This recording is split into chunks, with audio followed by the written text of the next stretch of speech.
Our nation seems to, at least certain segments of our nation, seem to continue the acceleration of inconsistency and irrationality. The way people talk about certain things or the conclusions that it's as though fact has been replaced by feeling. Science is something that's only followed unless it disagrees with my point of view, and then I'm going to reach a conclusion that I know what science is. Don't confuse me with what the scientist and scientific investigation has actually concluded. I make the decisions. It's a very arrogant way to view feeling and a very ignorant way to deal with fact. So, the time we have together, I want to talk about feelings from the standpoint of the wisdom book of the Old Testament, the book of Proverbs. In chapter 12, verse 5, the thoughts of the righteous are just, the counsels of the wicked are deceitful. And it's followed up a few verses later, then in verse 15, the way of a fool is right in his own eyes, but a wise man listens to advice. Have you noticed in so many instances there are people, that, especially in the younger generation, that have been indoctrinated with the idea that whatever your reality is, that's what is really correct? Interesting. I'm waiting to hear a story where some college student or maybe high school student tells the teacher or the professor, I identify as an honor student. My feeling is that I am genius. You can't give me that kind of grade. And see what the response actually may be. If you continue in this same chapter, in Proverbs chapter 12, verses 16, 17, and 18, the vexation of a fool is known at once, but the prudent ignores an insult. If that were only the case in our culture. Oh, I can't deal with an insult. And I'm so upset, you see my vexation. That does not really put me in the category of intelligence, does it? Whoever speaks the truth gives honest evidence, but a false witness utters deceit. Truth really isn't in question. It's how I feel about certain things. I feel like I'm an honor student. You can't give me a failing grade.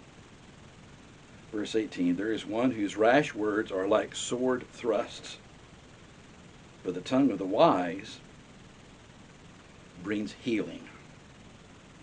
How much healing is taking place in our culture versus division that is accelerating as well, along with the inconsistency and the irrationality.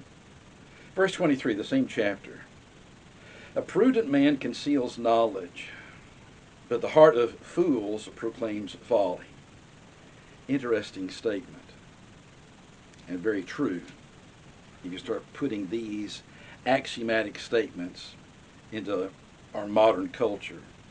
In chapter 14, verse number 12, there is a way that seems right to man, or to humanity, but its end is the way of death, self-destruction. And we're seeing that play out. Chapter 16, verse 32.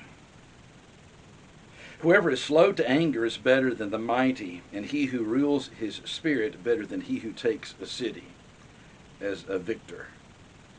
One is victorious over a conquest of a city. The statement is the person who is slow to anger is better than that. The person who rules the way he responds is better than that. When somebody becomes immediately defensive, even if it's something in the conversation that is not directly pointed to their belief, but they become defensive about it anyway, says something about that attitude. Whoever is slow to anger is better than the mighty, and he who rules his spirit better than one who conquers a city. The opposite of that is true. If you are quick-tempered, quick to defend something that's not even being discussed, there's something problematic, maybe with the position you're taking, or perhaps even the conclusions you've reached. In chapter 28 of Proverbs, verse number 26, whoever trusts in his own mind is a fool, but he who walks in wisdom will be delivered. The idea that's got to be present in any intelligent culture is we are all learning, and there are certain things that we may be reaching conclusions concerning in the past or even in the present that are not really correct. But that kind of understanding and insight needs to be present on every side of a discussion or disagreement or particular principle or point of view. If one side or the other sets themselves up as the final authority, there's the problem. And we see that problematic response all across our culture. And it's as though, okay, to be inclusive, you have to agree with me, but I am not going to agree with you. How inclusive is that? It's not. We need to continue to look for individuals that have some kind of intelligent response to life around them. Because people that fall into these kind of categories may not be individuals that can understand God's Word.